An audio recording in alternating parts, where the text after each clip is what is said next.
মঞ্চে আসছেন বাংলাদেশের তরুণ প্রজন্মের আইকন, মেধাবী শিক্ষার্থীদের প্রিয় ঠিকানা, বাংলাদেশ ইসলামী ছাত্র শিবিরের সেক্রেটারি জেনারেল ছাত্রনেতা নুরুল ইসলাম সাদ্দাম ভাই। আউযু বিল্লাহি মিনাশ শাইতানির রাজিম। বিসমিল্লাহির রহমানির রহিম। ইন্নাল হামদালিল্লাহ ওয়াস সালাতু ওয়াস সালামু আলা মান লা নাবিয়্যা বা'দা ওয়া আলা আলিহি ওয়া আসহাবিহি আজমাইন। রব্বি ইশরাহ লি সাদরি ওয়া ইয়াসসির লি আমরি ওয়াহলুল উকদাতাম মিন লিসানি ইয়াফকাহু কওলি। قال رسول الله صلى الله عليه وسلم إن أصدق الحديث كتاب الله وأحسن الهدي هدي محمد صلى الله عليه وسلم وشر الأمور محدثاتها وكل محدثة بدعة وكل بدعة ضلالة وكل ضلالة في النار. اللهم إني أستخيرك بعلمك وأستقدرك بقدرتك وأسألك من فضلك العظيم فإنك تقدر ولا أقدر وتعلم ولا أعلم وأنت علام الغيوب. শহীদ কাফেলা প্রাণপ্রিয় সংগঠন বাংলাদেশ ইসলামী ছাত্র শিবির বাউফল উপজেলার উদ্যোগে আয়োজিত আজকের এই কৃতি শিক্ষার্থী সংবর্ধনা অনুষ্ঠানের সম্মানিত অতিথিবৃন্দ, আমাদের মাঝে উপস্থিত রয়েছেন মানবতার মুক্তির আন্দোলন বাংলাদেশ জামাত ইসলামের ঢাকা মহানগরী দক্ষিণ শাখার সংগ্রামী সেক্রেটারি, বাংলাদেশ ইসলামী ছাত্র শিবিরের সাবেক কেন্দ্রীয় সভাপতি, বাউফল এলাকার কৃতি সন্তান, আমাদের সকলের শ্রদ্ধেয় ডক্টর শফিকুল ইসলাম মাসুদ ভাই, উপস্থিত অন্যান্য নেতৃবৃন্দ, একান্ত প্রিয় মেধাবী শিক্ষার্থী বন্ধুগণ, আসসালামু আলাইকুম ওয়া রাহমাতুল্লাহি ওয়া বারাকাতুহু। আল্লাহ রাব্বুল আলামিনের দরবারে শুকরিয়া আদায় করছি। কঠিন গরম, এই গরমের মধ্যেও আপনারা এখানে সবাই উপস্থিত হয়েছেন। এই প্যান্ডেলের প্রতিটি কানায় আজ মেধাবীদের পদচারণায় মুখরিত হয়েছে। আমরা দীর্ঘদিন পরে উন্মুক্ত পরিবেশে আল্লাহ রাব্বুল আলামিন আমাদের এই সমাবেশ, এই সংবর্ধনা অনুষ্ঠানের আয়োজন করার তৌফিক দান করেছেন। এজন্য মহান মুনিবের দরবারে আমরা লাখো কোটি শুকরিয়া আদায় করি, আলহামদুলিল্লাহ। আমি কবি আব্দুল লতিফের একটা কবিতার কয়েকটি চরণ দিয়ে আপনাদের কথা শুরু করতে চাই। তিনি বলছেন, আজকে ছোট কালকে মোরা বড় হব ঠিক, জ্ঞানের আলোয় আলোকিত করব চতুর্দিক, নিত্য নতুন আবিষ্কারে চমকে দেব বিশ্বটারে, আমরা হব বিশ্ব মাঝে শ্রেষ্ঠ বৈজ্ঞানিক, জাহাজ মোদের চলবে ভেসে দূর হতে দূর নিরুদ্দেশে, আমরা হব বিশ্ব মাঝে শ্রেষ্ঠ যে নাবিক, শত্রু মুক্ত দেশের মাটি রাখব সদাই পরিপাটি, আমরা হব বিশ্ব মাঝে শ্রেষ্ঠ পদাতিক। আমরা এই পৃথিবীকে আমাদের মেধার মাধ্যমে দেখিয়ে দিতে চাই, কোনো নির্দিষ্ট জায়গা, কোনো গণ্ডি আমাদেরকে সীমাবদ্ধ করে রাখতে পারে না। যদি মানুষের মধ্যে অদম্য স্পৃহা থাকে, তাহলে অদম্য স্পৃহা নিয়ে তারা পৃথিবীকেও পর্যন্ত জয় করে ফেলতে পারে। আপনারা জানেন, এই পৃথিবীতে যারা বিমান আবিষ্কার করেছে, দুই ভাইয়ের কথা আপনারা জানেন, অলভির রাইট এবং উইলবার রাইট। এই রাইট ভ্রাতাদ্বয় যখন বিমান আবিষ্কারের কথা চিন্তা করেছিল, তখন এলাকার মানুষেরা তাদেরকে পাগল বলা শুরু করেছিল। বলছে, এরকম পাগল হয় নাকি? বাতাসের চাইতে ভারী বস্তু বাতাসেই উড়বে, এটা কখনো সম্ভব নয়। কিন্তু তারা দীর্ঘ গবেষণার ফলে যখন তারা দেখিয়ে দিল যে বিমানও আকাশে উঠতে পারে এবং সেটা একা একা নয়, মানুষকে নিয়ে উঠতে পারে, তখন মানুষ বিস্ময়ে তাকিয়েছিল। পৃথিবীকে পরিবর্তন করে দেওয়ার জন্য এই অদম্য স্পৃহা শক্তি যথেষ্ট। অর্থনৈতিক দৈন্যতা, শারীরিক সীমাবদ্ধতা মানুষকে কখনো ছোট করে না, মানুষকে সীমাবদ্ধতার গণ্ডিতে কখনো আবদ্ধ করে রাখে না। যদি তাই করত, তাহলে স্টিফেন হকিংসের মতো মানুষের জন্ম হতো না। যে মানুষটা শরীর দিয়ে চলতে পারতেন না, হাত দিয়ে ধরতে পারতেন না, সেই মানুষটা তার অদম্য ইচ্ছা শক্তির ফলে পৃথিবীর ইতিহাসে অবিস্মরণীয় আবিষ্কার তিনি ঘটিয়েছেন। আইনস্টাইনের কথা আপনারা জানেন, বিশ্ববিখ্যাত বিজ্ঞানী তিনি ছিলেন, কিন্তু প্রাথমিক জীবনে এই মানুষটার জীবনের চিন্তা অথবা একাডেমিক এক্সিলেন্সির জায়গা খুব ক্ষুদ্র পরিসরে থাকলেও তার অদম্য স্পৃহা তাকে পৃথিবীব্যাপী পরিচয় ঘটিয়ে দিয়েছে। সুতরাং আমরা নদীমাতৃক এই ভূখণ্ডের কোন এলাকায় বসবাস করছি, এটা আমাদের জন্য কোনো বিবেচ্য বিষয় নয়। আমাদের জন্য বিবেচ্য বিষয় হবে মেধা এবং মননকে যদি কাজে লাগাতে পারি আমরা, তাহলে বিশ্ব নেতৃত্ব আমাদের কাছে আসবে ইনশাআল্লাহ। প্রিয় উপস্থিতি, আজকে যারা এখানে আপনারা উপস্থিত রয়েছেন, আজ থেকে 5 বছর 10 বছর বা 15 বছর পরে এই মানুষগুলোই এই বাংলাদেশের নেতৃত্বের আসনে বসবেন। আপনার জন্য হাতছানি দিয়ে ডাকছে বাংলাদেশের অ্যাডমিনিস্ট্রেশন, জুডিশিয়ারি, বাংলাদেশের ডিফেন্স ফোর্সগুলো, বাংলাদেশের বেসরকারি sector, doctor, engineer, টিওনো, এসটিও, SP, magistrate থেকে শুরু করে এই বাংলাদেশের হাজারো হাজারো ক্ষেত্র রয়েছে, যেই ক্ষেত্রগুলোতে নিজের ক্যারিয়ারকে গঠন করার মধ্য দিয়ে এই সমৃদ্ধ বাংলাদেশটাকে আমরা গড়ে তুলতে পারবো। আমাদের দেশের সবচেয়ে বড় দৈন্যতা এবং দুর্বলতা হচ্ছে সৎ এবং দক্ষ দেশপ্রেমিক নাগরিকের এই দেশে চরম ক্রাইসিস রয়েছে। এদেশের মেধার কোনো মূল্যায়ন হয় না। যারা মেধাবী তাদের মেধার মূল্যায়ন না হওয়ার কারণে আমরা দেখছি বুয়েটে পড়াশোনা করে 60% ছাত্র তারা বিদেশে চলে যায়, দেশে আর কখনো তারা ফেরত আসে না। ঢাকা বিশ্ববিদ্যালয়ে পড়ে তাদের মেধার যখন মূল্যায়ন দেওয়া হয় না, তখন তারা ঢাকা বিশ্ববিদ্যালয়ে আর অবস্থান করে না, চলে যায়। অথচ এই বাংলাদেশে স্বাধীনতা উত্তর 54টি বছর আমরা পার করেছি। কিছু বেনিয়াদের হাতে এই দেশটা যখন গিয়েছে, দেশে শুধুমাত্র লুটপাট, লুটতরাজ আর খুন খারাপির রাজত্ব তারা কায়েম করেছে। আমরা বিস্ময়ের সাথে লক্ষ্য করেছি, যখন আওয়ামী ফ্যাসিবাদ বাংলাদেশ থেকে বিদায় নিয়েছে, তখন এই বাংলাদেশ থেকে একটি শ্বেতপত্র ইন্টিরিম গভর্নমেন্ট বের করেছে। সেখানে তারা লিখেছে 240 বিলিয়ন ডলার এই বাংলাদেশ থেকে শুধুমাত্র পাচার হয়ে গিয়েছে। আর এই পাচারের সাথে যারা জড়িত রয়েছে তারা নিঃসন্দেহে কোনো দিন মজুর, কুলি মজুর, রিক্সাওয়ালা অথবা কোনো শ্রমিক নয়। এই টাকা পাচারের সাথে যারা জড়িত তারা বাংলাদেশের শিক্ষা প্রতিষ্ঠানগুলো থেকে উচ্চতর ডিগ্রি ধারণ করা একজন শিক্ষিত মানুষ। কিন্তু কি কারণে এই খেটে খাওয়া মানুষের ট্যাক্সের টাকাগুলো তারা দুর্নীতি করে সম্পদের পাহাড় করেছে, বিদেশে গিয়ে বড় বড় বিল্ডিং তারা তৈরি করেছে, লাক্সারিয়াস লাইফ লিড করছে, পৃথিবীর বিভিন্ন জায়গায় এখনো আলিশান জীবনযাপন তারা করছে।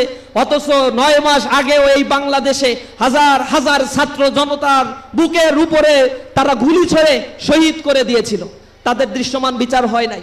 এই বাংলাদেশ থেকে তারা টাকা পাচার করে দেদারসে জীবনযাপন করছে। এই সকল নেতাদের শিক্ষার হয়তো কোনো অভাব ছিল না, কিন্তু সুশিক্ষার অনেক বেশি ক্রাইসিস এদের মধ্যে ছিল। শিক্ষিত হয়েছে, তারা দুর্নীতি করেছে, কোটি কোটি টাকা লুটতরাজ করেছে। বাংলাদেশ যখন স্বাধীনতা অর্জন করেছে, এই সমসাময়িক সময়ে স্বাধীনতা অর্জন করেছিল মালয়েশিয়া, সিঙ্গাপুর, হংকং, তাইওয়ান।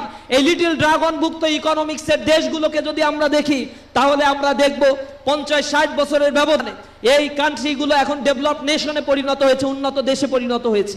তাদের মাথাপিছু আয় 80,000 মার্কিন ডলার, 40,000 মার্কিন ডলার, 90,000 মার্কিন ডলার ছেয়ে গিয়েছে।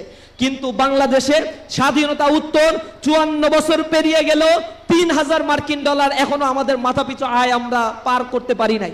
এই বছরের বাজেটে দেখা গিয়েছে 2,820 মার্কিন ডলার আমাদের মাথাপিছু আয় দাঁড়িয়েছে। রিজার্ভের পরিমাণ খুব বেশি ভালো না। অর্থনৈতিক সেক্টরগুলো এখনো ভঙ্গুর অবস্থার, ফ্রাজাইল অবস্থার মধ্যে দিনাতিপাত করছে। এই জায়গায় আমাদের থাকার কথা ছিল না। অথচ বাংলাদেশে এই মুহূর্তে ডেমোগ্রাফিক ডিভিডেন্ড চলছে, যেখানে তরুণদের সংখ্যাই বাংলাদেশে সবচেয়ে বেশি। আগামী 2030 সাল পর্যন্ত বাংলাদেশে এই ডেমোগ্রাফিক ডিভিডেন্ড বা তারুণ্যের এই জাগরণ আরো বেশি চলতে থাকবে। 2030 সালে 70% জনগোষ্ঠী হবে বাংলাদেশের কর্মক্ষম, যাদের বয়স হবে 18 থেকে 60 বা 62 বছর বয়সের মধ্যে। এ বাংলাদেশে ডিপেন্ডেন্ট পিপলের সংখ্যা বা বৃদ্ধ মানুষের সংখ্যা এখন মাত্র 9%। এই তারুণ্যকে কাজে লাগাতে পারলে পৃথিবীর সকল দেশ, চায়নার কথা আপনারা চিন্তা করেন, এই দেশের চায়নার ডেমোগ্রাফিক ডিভিডেন্ড এখন আস্তে আস্তে কমে যাচ্ছে। প্রতি বছর তাদের 80 থেকে 90 লক্ষ করে জনসংখ্যা কমে যাচ্ছে। পৃথিবীর বহু দেশ রয়েছে, অন্তত 56টা দেশ, যেখানে নেগেটিভ পপুলেশন, মাইনাস পপুলেশন, জনসংখ্যা হয় না। কিন্তু বাংলাদেশের জন্য মহান আল্লাহ রব্বুল আলমিনের পক্ষ থেকে এটা একটা বড় নিয়ামত যে বাংলাদেশে এই ছোট্ট একটা ভূখণ্ড আমরা পেয়েছি। কিন্তু আল্লাহ রব্বুল আলমিন আমাদের এখানে যেমনিভাবে ন্যাচারাল রিসোর্স দিয়ে দিয়েছেন, প্রাকৃতিক সম্পদ দিয়েছেন, পাশাপাশি এই জায়গায় আল্লাহ রব্বুল আলমিন আমাদের বিশাল জনগোষ্ঠী দিয়ে দিয়েছেন। এই জনগোষ্ঠীগুলোকে যদি কাজে লাগানো যায়, কারিগরি শিক্ষায় শিক্ষিত করা যায়, মেধাবী জনগোষ্ঠীকে গবেষণা খাতে কাজে লাগানো সম্ভব হয়, তাহলে এই দেশটিও উন্নতির স্বর্ণ শিখরে আরোহণ করতে 5 বছরের বেশি সময় লাগবে না। কোটি কোটি বিলিয়ন ডলার পাচার হয়ে গিয়েছে। এগুলো যদি যুবকদের হাতে দিত, শিক্ষা প্রতিষ্ঠানগুলোতে দিয়ে শিক্ষা প্রতিষ্ঠান ডিজিটালাইজেশন করে দিত, যারা লেখাপড়া করতে পারছে না উপানুষ্ঠানিক এবং অনানুষ্ঠানিক বৃত্তি প্রকল্প চালু করে এখানে যদি শিক্ষার্থীদের প্যাট্রোনাইজ করা যেত, গ্রাম অঞ্চল প্রত্যন্ত অঞ্চলগুলোর শিক্ষা প্রতিষ্ঠানগুলোকে যদি ডিজিটালাইজেশন ফরম্যাটে নিয়ে এসে শিক্ষার আধুনিকায়নের মধ্য দিয়ে গ্রামের এই প্রজন্ম এই মেধাবীদেরকে তুলে নিয়ে আসা সম্ভব ছিল, তাহলে এই দেশটা উন্নতির আরো উচ্চ জায়গায় আরোহণ করতে পারত। কিন্তু আশ্চর্য, আমরা এটা দেখি নাই। এরকম মেধাবীরা যারা সিঙ্গেল ডিজিট অর্জন করছে, লেখাপড়া ভালো করছে, জিপিএ 5 পাচ্ছে, বৃত্তি পরীক্ষায় অংশগ্রহণ করে মেধার স্বাক্ষর রাখছে, এদের সংবর্ধনা দেয়া অথবা এদের মেধার পরিচর্যা করার দায়িত্ব ছিল এই রাষ্ট্রে। কারণ এই রাষ্ট্রে আমরা এখানে যারা বসা আছি সবাই ট্যাক্সের টাকা দেয়, সেটা ডিরেক্ট ট্যাক্সের টাকা দেয় আর ইনডিরেক্ট ট্যাক্সের টাকা দেয়। আমরা যে ট্যাক্সের টাকা দিয়ে বিলিয়ন বিলিয়ন ডলারের রাজকোষাগার ভর্তি করছি, আর সেই রাজকোষাগারে কিছু লুটতরাজ বেনিয়া সম্প্রদায় ক্ষমতায় যাওয়ার পরে লুটপাটের রাজত্ব তারা কায়েম করছে। জনগণের অধিকার থেকে তারা মানুষকে বঞ্চিত করছে, তরুণ প্রজন্মকে দুর্নীতি শিখাচ্ছে, তরুণ প্রজন্মকে শিক্ষার নামে অনৈতিক কার্যক্রমে লিপ্ত করছে। ক্যাম্পাসগুলোকে মাদকের অভয়ারণ্যে পরিণত করেছিল ফ্যাসিবাদের সময়। হত্যাযজ্ঞ, খুন খারাপি, লুটতরাজ, ধর্ষণের এক স্বর্গরাজ্যে তারা পরিণত করেছিল। আমরা আশা করেছিলাম জুলাই অভ্যুত্থান পরবর্তী এই দেশে একটা কাঙ্ক্ষিত পরিবর্তন আমরা লক্ষ্য করতে পারবো। ক্যাম্পাসগুলোতে আমরা মেধাবীদের পদচারণায় মুখরিত দেখতে পাবো, আমরা প্রতিটি স্কুল কলেজের শিক্ষা ব্যবস্থার ধারাবাহিক একটা পরিবর্তন দেখতে পাবো। কিন্তু ইন্টিরিম গভর্নমেন্টের এই পদক্ষেপে আমরা হতাশ হয়েছি। তারা শিক্ষা সংস্কার কমিশন এখনো গঠন করতে পারে নাই। উচ্চ মাধ্যমিক মাধ্যমিক শিক্ষা ক্ষেত্রে যে বরাদ্দ দেওয়ার কথা ছিল, এই বরাদ্দের পরিমাণ কাঙ্ক্ষিত পর্যায়ে আমরা পাইনি। ইসলামী ছাত্র শিবিরের পক্ষ থেকে বিগত 10-15 বছর ধরে বা ধারাবাহিকভাবে বলা হচ্ছে বাংলাদেশের টোটাল জিডিপির 6% অবশ্যই শিক্ষা খাতে বরাদ্দ দিতে হবে, বাংলাদেশের টোটাল বাজেটের 20% শিক্ষা খাতে বরাদ্দ দিতে হবে। যদি এ জাতির উন্নতি করতে হয় তাহলে এ জাতির তরুণ প্রজন্মকে শিক্ষিত দক্ষ মানব সম্পদে তাদেরকে পরিণত করতে হবে। কিন্তু আমরা সেই জায়গায় পদক্ষেপ নিতে দেখছি না। আমরা আরো অবাক হয়েছি যখন বাংলাদেশে অনার্স মাস্টার্স পাশ করার পরে 30-40 হাজার বেকার যুবক সার্টিফিকেট নিয়ে ঘুরে বেড়ায়, অথচ এই সরকার তাদেরকে চাকরি দিতে পারে না। তখন শিক্ষার উপর থেকে মানুষের আস্থা দিনে দিনে কমে যায়। আর যখনই একটা জাতির শিক্ষার উপর থেকে আস্থা কমে যায়, সে জাতিকে গোলামির জিনজিরে আবদ্ধ করে রাখা সহজ হয়।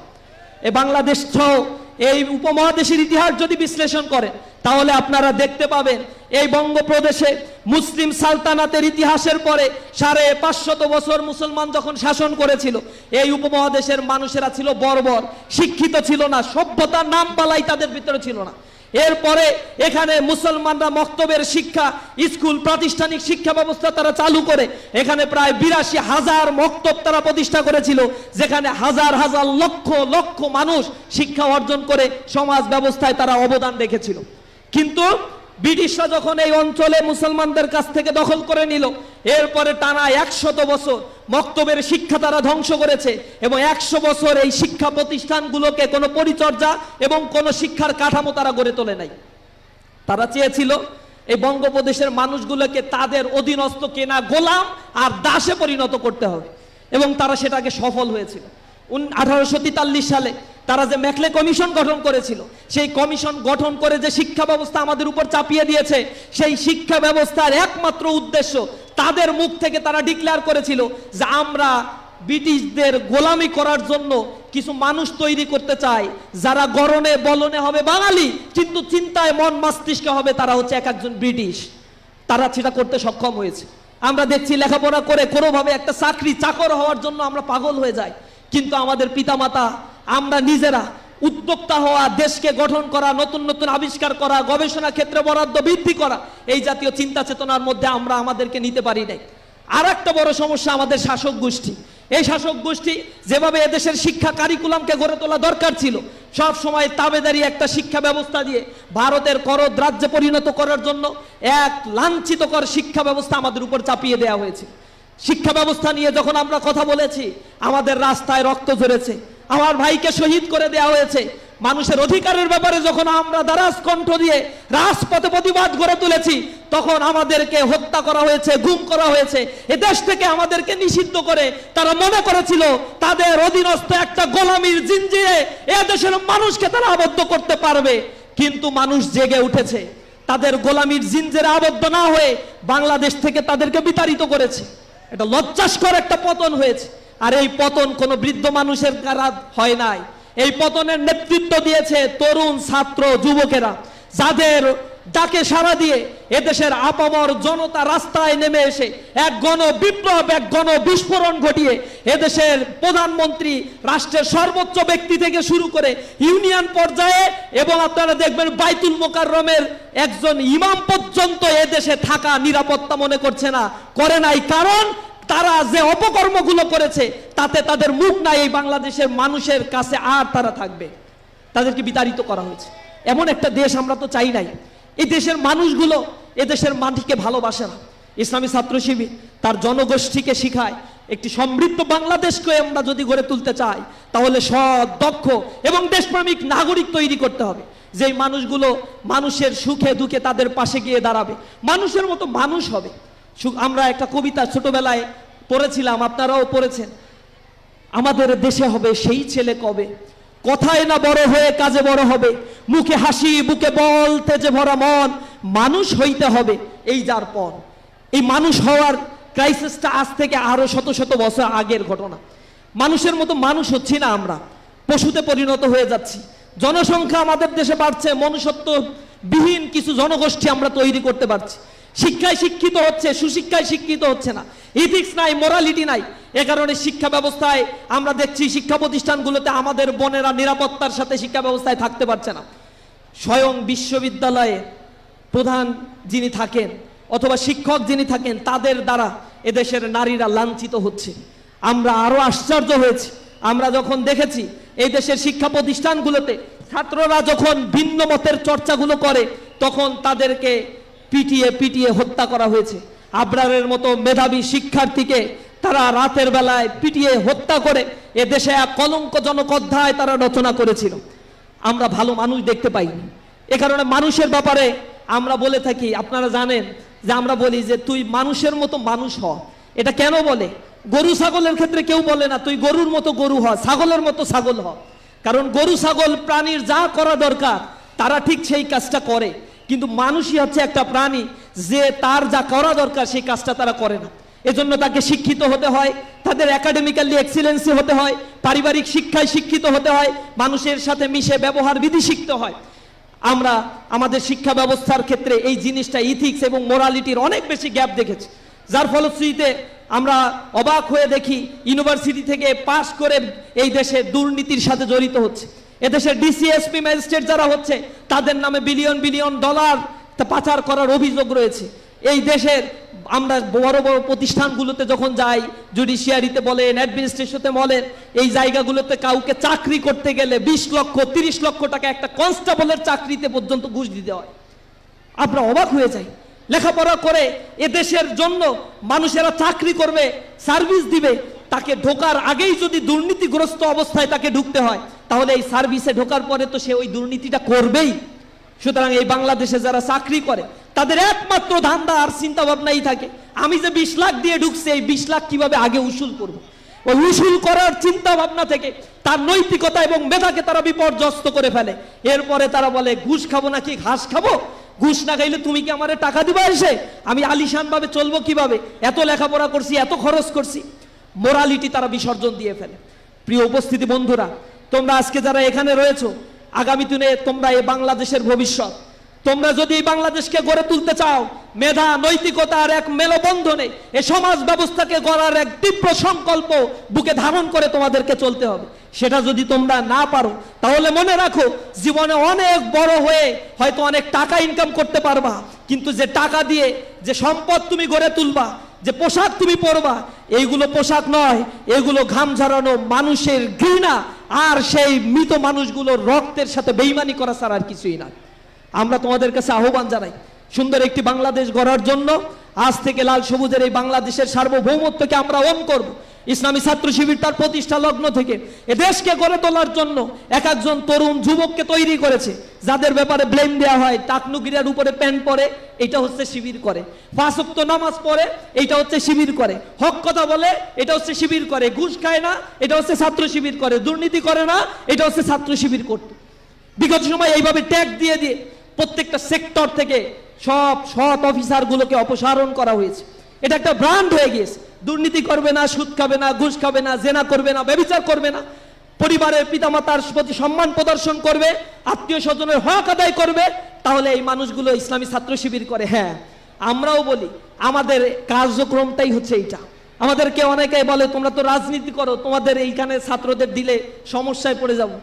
আমরা বলি আমাদের এটা রাজনীতি যদি মনে করেন, রাসূল করিম সাল্লাল্লাহু আলাইহি ওয়াসাল্লাম তো এই কাজই করতেন।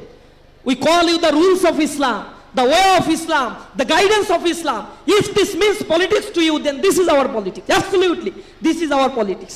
We call you the essential rules of Islam, and Islam is complete and comprehensive code of life. If you acquire the exceptional rules of Islam, you will get success in your life. আপনারা যদি জীবন বিধান হিসেবে ইসলামকে গ্রহণ করে নিতে পারেন, এই সমাজ ব্যবস্থায় শান্তি প্রতিষ্ঠা হবে। ইসলামী ছাত্র শিবির প্রতিটি ছাত্রের কর্ণকুহরে ডেকে ডেকে তাদেরকে মুয়াজ্জিনের মতো বলে, জীবনকে যদি গড়ে তুলতে চাও তাহলে এই সমাজ ব্যবস্থায় এই নোংরামির অক্টোপাস থেকে নিজেকে হেফাজত করার জন্য ইসলামী ছাত্র শিবিরের কোনো বিকল্প নাই। ইসলামী ছাত্র শিবির তার ছাত্রদেরকে শিখায় রাতের অন্ধকারে তাহাজ্জুদের নামাজ পড়ে আমরা একটা প্রোগ্রাম করি, সভ্যদারি প্রোগ্রাম। সেখানে আমরা বলি তুমি হাত উত্তোলন করে আল্লাহ রাব্বুল আলামিনের কাছে তোমার মায়ের জন্য, বাবার জন্য দোয়া করে বলবা, রব্বির হামহুমা কামা রব্বায়ানি সাগীরা। হে আল্লাহ, আমার পিতামাতাকে তুমি ঠিক তেমনি ভাবে লালন পালন করো, দেখে শুনে রাখো যেমনি ভাবে তারা ছোটবেলায় আমাকে লালন পালন করেছে। আমরা পিতামাতার ব্যাপারে সহনশীলতা শিক্ষা দেই। রাতের বেলায় যখন সে চোখের পানি ফেলে তার সমাজের জন্য, রাষ্ট্রের জন্য, ব্যক্তির জন্য আল্লাহর কাছে দোয়া করে, সেই মানুষ আমরা ইসলামী ছাত্র শিবির তৈরি করি। একটা ছাত্র ইসলামী ছাত্র শিবির করার ফলে সে কোনো অপকর্মে, অন্যায়, অশ্লীল কাজের মধ্যে লিপ্ত হতে পারে না। ইসলামী ছাত্র শিবির প্রতিটি ছাত্রকে হেরার আলোকে আলোকিত করার জন্য, কোরআন এবং সুন্নাহের আলোকে তার জীবনকে গড়ে তোলার জন্য কাজ করে। ইসলামী ছাত্র শিবির এই দেশ গঠন করার জন্য, এ দেশের দুর্নীতিগ্রস্ত শিক্ষা ব্যবস্থা, দুর্নীতিগ্রস্ত মানব সম্পদকে এখানে শিক্ষিত করে একটি সুন্দর সমাজ গড়ার জন্য তাদেরকে তৈরি করে ফেলে। প্রিয় উপস্থিতি, আজকে এই মেধাবীদের যে মিলন মেলা এখানে হয়েছে, আমি বিশ্বাস করি এই বাউফল এলাকাকে গড়ে তোলার জন্য আপনারা যেভাবে নিজেদেরকে তৈরি করছেন, অনেক সীমাবদ্ধতা থাকলেও নিজেকে যদি নিজেরা গড়ে তুলতে পারি তাহলে ইনশাল্লাহ সফলতা আসবে। এটা ইসলামের মানে কোর একটি বিধান, মানজাদ্দা ওয়াজাদা, যে ব্যক্তি চেষ্টা করে তাকে দেয়া হয়।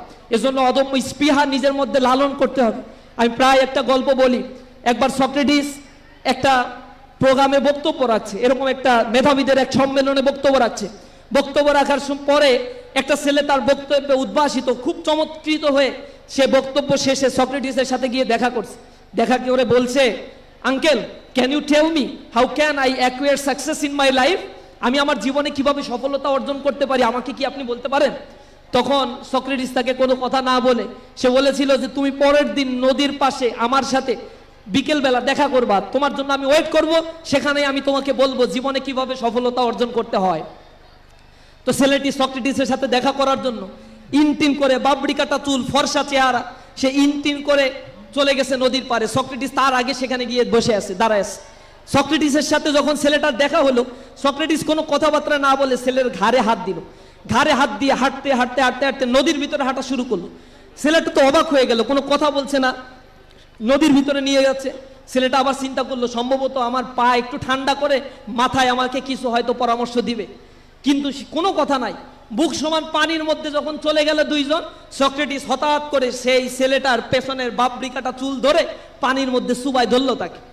এখন পানির ভিতরে সুপনি খাওয়ার পরে সে তো নিঃশ্বাস নিতে পারছে না। সে যত উপরের দিকে ওঠার চেষ্টা করে তাকে পানির মধ্যে তত চুবাই ধরা হয়।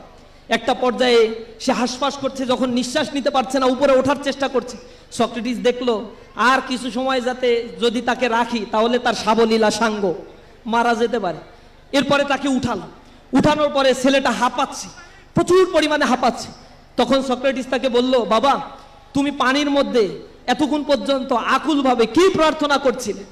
তখন ছেলেটি বলল, আঙ্কেল আমি বাতাস চাচ্ছিলাম, বাতাস বাতাস।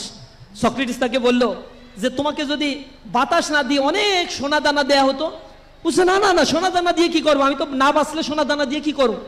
তখন সক্রেটিস তাকে বলছে, বাবা সফলতার কোনো রহস্য নাই, তুমি যে জিনিসটা চাও সেই জিনিসটা যদি ঠিক এইভাবেই চাও তাহলেই তুমি তোমার জীবনে সফলতা অর্জন করতে পারবা।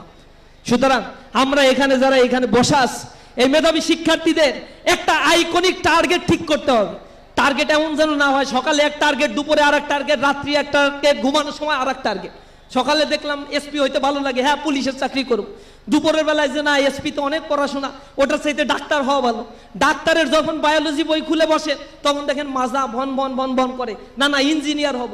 এবার ম্যাথ কষতে বসলেন, দেখেন ম্যাথের আর ইকুয়েশন মিলে না, তখন বলে না এই হায়ার ম্যাথ দিয়ে আমার হবে না, তাহলে এর বাইরে গিয়ে কিছু একটা হইলেই হয়। এখন স্বপ্ন যদি দিনে দিনে এইভাবে পাল্টাইতে থাকে তাহলে জীবনে সফলতা অর্জন করা যায় না।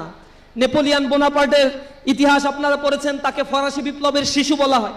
নেপোলিয়ান একদিন ছোটবেলায় 13-14 বছর বয়স, স্কুলে পড়ে, বাজারের ভিতর থেকে একদিন হাঁটছে, হাঁটতে হাঁটতে দেখেন একজন জ্যোতিষী হাত দেখে দেখে মানুষের ভবিষ্যৎ বলে দিচ্ছে। তখন নেপোলিয়ান ভিড় ঠেলে গিয়ে বলছে, আঙ্কেল আঙ্কেল আমার হাতের রেখাটা একটু দেখে বলেন তো আমি আমার জীবনে সফলতা অর্জন করতে পারবো কিনা। তখন তার হাতের রেখাগুলো জ্যোতিষী দেখে বলছে যে না বাবা, তোমার হাতের রেখা এখান থেকে বাঁকা, যদি এটা সোজা হইতো তাহলে তোমার জীবনে তুমি সফলতা অর্জন করতে পারতা।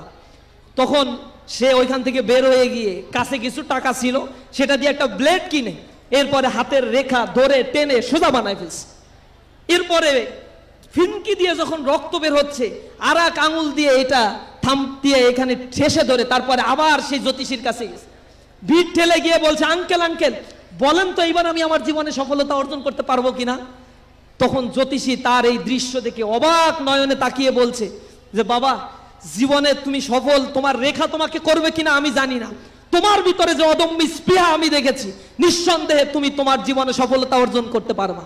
পৃথিবীর ইতিহাস সাক্ষী, নেপোলিয়ান বোনাপার্ট ফরাসি বিপ্লবের শিশু বলা হয়, যেখানেই সে গিয়েছে এই তরুণ যুবক সেখানেই এক একটা বিপ্লব সংগঠিত করতে সক্ষম হয়েছে। তারেক বিন জিয়াদের ইতিহাস আমাদের জানা আছে, সালাউদ্দিন আইয়ুবীর ইতিহাস আমাদের জানা আছে, মুসা বিন নুসাইরের ইতিহাস আমাদের জানা রয়েছে। এই বীর বিপ্লবীরা যে টার্গেট নিয়েছে সেই টার্গেটে পৌঁছানোর জন্য চরম অধ্যবসায়, ধৈর্য, সহিষ্ণুতা, সহনশীলতা তারা প্রদর্শন করেছিল। সেটা আজকে যারা এখানে মেধাবীরা বসে আছো, স্কুল কলেজে যে রেজাল্টগুলো তোমরা করছো, মর্নিং শোজ দ্য ডে, আজকের এই সময়গুলো বলে দিবে তোমার ভবিষ্যৎ আসলেই কোন দিকে যাচ্ছে। সুতরাং তোমাকে এখন থেকে চেষ্টা করতে হবে। আইনস্টাইনের একটা বক্তব্য রয়েছে, সে বলেছেন life is like riding a bicycle, to keep your balance you must keep moving. জীবনটা হচ্ছে একটা বাইসাইকেলের মতো, যদি তুমি সেই বাইসাইকেলের ব্যালেন্স ঠিক রাখতে চাও, ইউ মাস্ট কিপ মুভিং, তাহলে তোমাকে অবশ্যই বাইসাইকেলের প্যাডেলটি ঘোরাতে হবে। যদি তুমি তোমার বাইসাইকেলের প্যাডেল না ঘোরাও তাহলে তোমার বাইসাইকেল কখনো সরল রেখায় চলবে না, হয়তো ডান দিকে অথবা বাঁ দিকে তুমি কাত হয়ে যাবে। তোমার জীবনের এই চলার পথেও অনেক প্রতিকূলতা, অর্থনৈতিক অভাব, সকালে খাইতে পারি না, দুপুরে খেতে পারি না, বাবা রিক্সা চালাচ্ছে, কাজ নাই, অনেক কষ্ট হচ্ছে, আমাকে এখন চলে যেতে হবে, পরীক্ষা কালকে, আজকে ধান তোলার সময়, কত প্রতিকূলতা আর কত প্রতিবন্ধকতা। কিন্তু তুমি বিশ্বাস করো এই প্রতিকূলতা এবং সীমাবদ্ধতা কোনো মানুষকে ছোট করে না, তার ভিতরে যদি অদম্য স্পৃহা থাকে সে তার লক্ষ্য পানে পৌঁছাতে পারে। শুধুমাত্র প্রয়োজন খেয়ে থাকি আর না খেয়ে থাকি, জীবনে আমার লক্ষ্য যেটা স্থির করেছি সে লক্ষ্য আমাকে অর্জন করতেই হবে। পারবো তো ইনশাআল্লাহ। প্রেম করছে, অশ্লীল কাজ করছে, মা বাবা চোখের পানি ফেলে, বাবা মাকে প্রহার করে নেশার টাকা না দেওয়ার কারণে। গাজীপুরে আপনারা দেখেছেন, ঢাকার বিভিন্ন জায়গায় কুপিয়ে কুপিয়ে বাপ সন্তানকে হত্যা করছে, আর সন্তান মা বাবাকে গুলি করে ঐশীর মতো মেয়েরও জন্ম হচ্ছে, যে উচ্চ শিক্ষিত, যারা ভালো ভালো শিক্ষা প্রতিষ্ঠানে পড়েছে, কিন্তু নেশার টাকা তার বাবা তার মেয়েকে দিতে না পারার কারণে সেই মেয়ে তার বাবা মাকে হত্যা করেছে, জবাই করেছে। এত বিভৎস ঘটনাগুলো এই সমাজ ব্যবস্থায় ঘটছে, যেটা আমাদের জন্য লাঞ্ছনাদায়ক, কষ্টকর একটা বিষয়। কারণ আমাদের দেশের শিক্ষা আমাদের মানুষদেরকে সেভাবে গড়ে তুলতে ব্যর্থ হয়েছে, যার ফলে আমাদের নৈতিকতার দরকার। ইসলামী ছাত্র শিবির, এ কারণে আমরা বলি আমরা একটা institution. Islami Chhatra Shibir is not only a so called student organisation, but it's completely an institution. ইনস্টিটিউশনে আসলে ইন্টিগ্রিটি, মোরালিটি, সিনসিয়ারিটি, এই জিনিসগুলো ইসলামী ছাত্র শিবির তোমাদেরকে শিক্ষা দিবে। ইসলামী ছাত্র শিবিরের যে ভাইয়েরা আজকে বিদায় নিয়েছে, কর্মক্ষেত্রে রয়েছে, রাজনীতির অংশগ্রহণ করেছে, এই মানুষগুলো দক্ষতার সাথে তাদের নিজ নিজ জায়গায় তারা সক্ষমতার পরিচয় দিচ্ছে। আজকে আপনারা এখানে এই আয়োজনের প্রধান অতিথি যিনি রয়েছেন, অত্র এলাকার কৃতি সন্তান বাউফলের নাম আমরা চিনেছি শফিকুল ইসলাম মাসুদ ভাইয়ের কারণে। শফিকুল ইসলাম মাসুদ ভাই যে কর্মগুলো করে আজকে সারা পৃথিবীর মাঝে তিনি পরিচিত হচ্ছেন, সারা পৃথিবীকে আমাদেরকেও কর্মের মাধ্যমে চিনিয়ে দিতে হবে। আমরা কোনো নির্ধারিত সীমাবদ্ধতার জন্য জন্মগ্রহণ করি না, আমাদের জন্ম হয়েছে পৃথিবীকে পরিবর্তন করে দেওয়ার জন্য। এই কারণে আমাদেরকে সংকল্প নিতে হবে। কবি নজরুল যেমন অনেক আগেই বলেছিল যে থাকবো না কো বদ্ধ ঘরে, দেখবো এবার জগৎটাকে কেমন করে ঘুরছে মানুষ যুগান্তরের ঘূর্ণি পাকে, দেশ হতে দেশে দেশান্তরে ছুটছে তারা কেমন করে, এই দেশ হতে দেশ দেশান্তরে আমরা ছুটতে চাই। তিনি বলেছিলেন বিশ্বটাকে দেখবো আমি আপন হাতের মুঠোয় পুরে। সে যখন এই কথা বলেছিল তখন ইন্টারনেট আবিষ্কার হয় নাই, কিন্তু তার স্বপ্ন বাস্তবায়ন হয়েছে। আজকাল গ্লোবাল ভিলেজে পরিণত হয়েছে, টোটাল ইউনিভার্স আজকে পৃথিবীর এই জায়গাটা তিনি ভিলেজে পরিণত হয়েছে। পৃথিবীর ইনফরমেশন হাবগুলো আমাদের জন্য উন্মুক্ত হয়েছে, আর্টিফিশিয়াল ইন্টেলিজেন্স এসেছে, লেবার ইকোনমি কনভার্ট হয়ে ক্যাপিটাল ইকোনমিতে চলে গিয়েছে। এরকম সময় দক্ষ মানব সম্পদ হয়ে গড়ে ওঠার কোনো বিকল্প নাই। ইসলামী ছাত্র শিবির তোমাদের জীবনের পরতে পরতে দেশে এবং বিদেশে উচ্চশিক্ষার ক্ষেত্রে সর্বক্ষেত্রে তোমাদের সহযোগিতা করার জন্য ইসলামী ছাত্র শিবির কল্যাণমুখী কার্যক্রমগুলো রেখেছে। সুতরাং তোমাদেরকে এই আঙিনায় আমরা স্বাগত জানাচ্ছি। তোমাদের সুন্দর ভবিষ্যতের কথা আমরা আল্লাহ রাব্বুল আলামিনের কাছে দোয়া করছি। ইসলামী ছাত্র শিবিরের জন্য তোমাদের কাছে দোয়া চাচ্ছি। আজকের এই প্রোগ্রামের যারা আয়োজন করেছেন, আয়োজক মণ্ডলী যারা অক্লান্ত পরিশ্রম করেছেন, ইসলামী ছাত্র শিবিরের বিভিন্ন স্তরের দায়িত্বশীলবৃন্দ সামগ্রিকভাবে পরামর্শ দিয়ে এই প্রোগ্রামকে এত সুন্দর সাফল্যমণ্ডিত করেছেন, বাংলাদেশ জামাত ইসলামী দায়িত্বশীলবৃন্দ, বিশেষ করে আজকের প্রোগ্রামের যিনি প্রধান অতিথি ডক্টর শফিকুল ইসলাম মাসুদ ভাই, সামগ্রিক পরিকল্পনা এবং তত্ত্বাবধানে থেকে রাত দিন পরিশ্রম করে এই প্রোগ্রামকে যিনি সফল করেছেন, আল্লাহ রাব্বুল আলামিনের কাছে তাদের সবার জন্য দোয়া করি। এই প্রোগ্রামের মধ্য দিয়ে যেন নিজেদেরকে একটা বার্তা নিয়ে আমরা যেতে পারি। আমরা সীমাবদ্ধতার মধ্যে থাকবো না, আমরা নিজেকে এক্সপ্লোর করব, আমাদের দৃষ্টিভঙ্গিকে আমরা পাল্টাবো। পৃথিবীকে যদি পাল্টাতে হয় ঘুমিয়ে ঘুমিয়ে পাল্টানো সম্ভব নয়। যদি স্বপ্ন দেখি জেগে জেগে স্বপ্ন দেখতে হবে, এবং অবশ্যই মানুষ যদি কোনো চিন্তা করে থাকে আল্লাহ রাব্বুল আলামিন তাকে বরকত দেয়। নিঃসন্দেহে আল্লাহর কাছে আমাদেরকে সহযোগিতা চাইতে হবে, আল্লাহ রাব্বুল আলামিন আমাদেরকে পুরস্কৃত করবেন। সবাইকে অসংখ্য ধন্যবাদ, মোবারকবাদ জানিয়ে আমার কথা শেষ করছি। হাযা মা ইনদি ওয়া ইলমু ইনদাল্লাহ আলাইহি তাওয়াক্কালতু ওয়া ইলাইহি উনীব। আসসালামু আলাইকুম ওয়া রাহমাতুল্লাহি ওয়া বারাকাতুহু।